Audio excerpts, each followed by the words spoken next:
I am super excited to introduce you to the 8 speakers from the Big Talk Academy Virtual Showcase Spring 2024 cohort.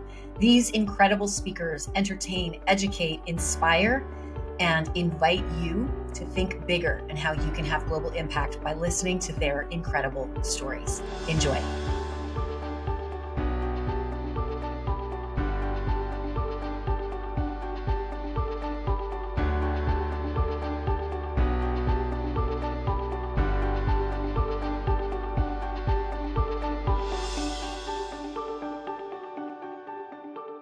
Katie Cosgrove is a certified trauma support specialist, grief coach, and death doula. As the founder of Grief is Good, Katie makes it her mission to help people approach transition and grief in a beautiful and meaningful way through speaking, writing, and coaching. Please welcome to the stage, everyone, Katie Cosgrove with Finding Purpose and Legacy through Contemplating the End of Life. My friend Sandy, age 12. My grandma Sherback, age 13. My cousin Al, age 14. My father Bob, age 15. My dog Yogi, age 16. My cat Engine, age 17. My dog Buster, age 18. My grandpa Apt, age 19. My friend Chris, age 20. My Aunt Sharon, age 21. Death came to me young and often. I spent most of my young adult life hiding my grief. I put it in a box, closed it, sealed it, put it somewhere far, somewhere dark, somewhere I could never look inside. For years, I worked different jobs in various industries only to find the same result. I was burned out. I changed everything. My job role, my career path, my living situation, my partner, nothing worked. Slowly, through permission from friends, grief dreams about my dad, and encouragement from counselors, I was able to start talking about my grief. And then it hit me. My burnout wasn't a symptom of the working world. It was my grief. So I started to play with this and explore it until I found my purpose. The thing that not only rid of that depression and burnout, but gave me a reason to jump out of bed every single day. How did I find my purpose? Simple. I thought about my death. I know you're probably a little uncomfortable right now, but I'm just asking you to trust me. After years of working through my grief, I had this little inkling that I maybe wanted to become an end-of-life doula one day, to honor that part of me that needed that when I was younger. But I had a lot of imposter syndrome. I wanted to immerse myself in that world to honor that whisper in my head to become a doula and also work on some of my unresolved grief.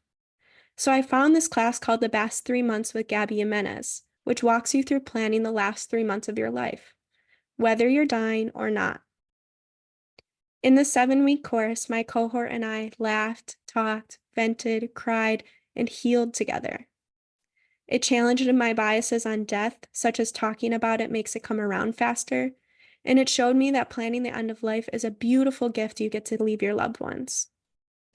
There was one exercise in particular that had a profound impact on me. Gabby, the instructor, told us to get comfortable, sit back in our seats or lie down, and take a few deep breaths. As she led us into this space, she gently set the scene by saying, "You are lying on your deathbed right now." The panic started. "How does it feel knowing you're dying?" she asked. My heart rate increasing with every breath. It feels terrible, to be honest. I'm not ready to die. "Is there anything you didn't get to say or do?" she prompted. "So many things. I'm overwhelmed by the thought of it. I never published a book. I didn't tell my family how much they meant to me. I didn't give enough back to the world. I'm going to be forgotten." Then, in my head, silence. I became completely enthralled by those feelings, fears, and regrets. As Gabby led us out of the meditation, she asked us how we felt. I fought the urge to cry. And then she gave us a very important reminder. You aren't on your deathbed. You are sitting in this room, taking this class, trying to become a better version of yourself.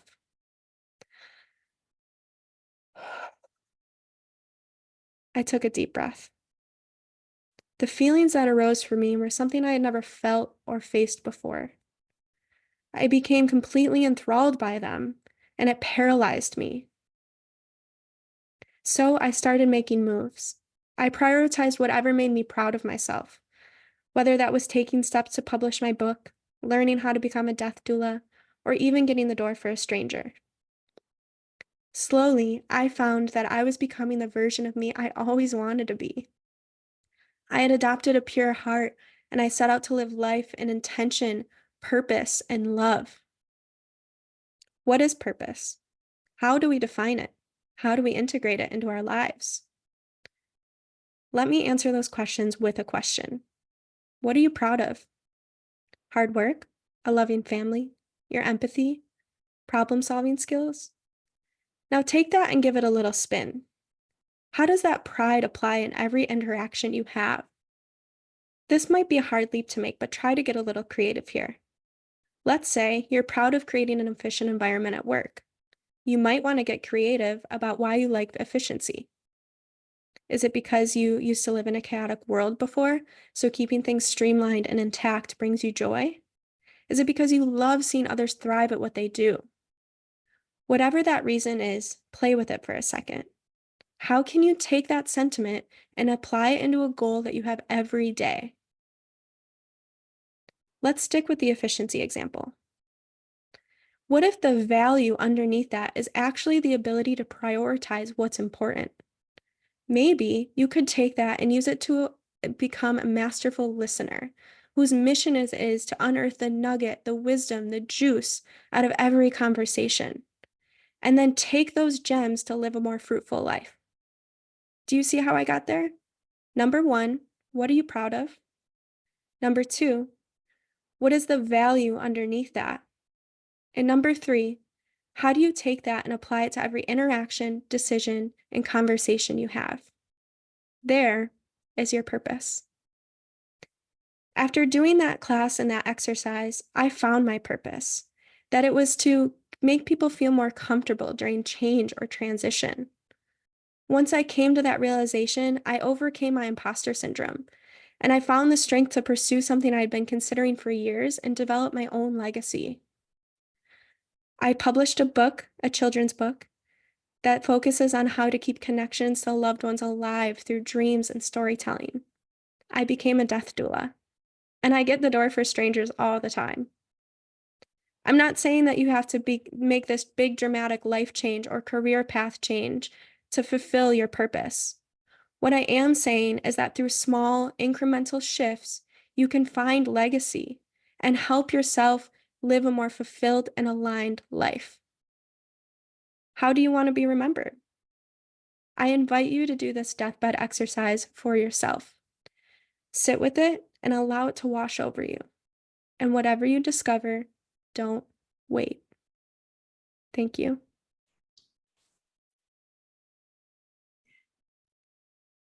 Don't wait. Katie, so fantastic. Beautiful lighting. I love your backdrop, wardrobe, sound, video. It's all really, really mesmerizing. It's the perfect view and vision for the content of this talk. The way you list all of the experiences of when death came to visit you was so great. Such a great opening. And my favorite part was how you honored your father by touching your heart that one special time. When you shared, you found your purpose by thinking about your own death, such a great way to invite us into a new way of thinking. And then you moved into the story of the cohort when you were studying this process. I thought that was really interesting, and I was allowing it to happen in real time because I wasn't sure where you were going, which means it took me a minute to stay with you. I had to come back. So think about that transition so that we don't waver at all in being held by you. That was the only moment that I was slightly had to catch up. Once I was caught up, I thought it was fantastic that you used that example and that you gave credit, obviously, there. And it was important for the story to be told so that you could share with us how you experienced a deep and profound regret. So I think it is important. When you took a deep breath physically, it allowed us to also have that breath. And then your transition, I took a deep breath. That was beautiful. I love that you're teaching us to find our purpose. What are you proud of?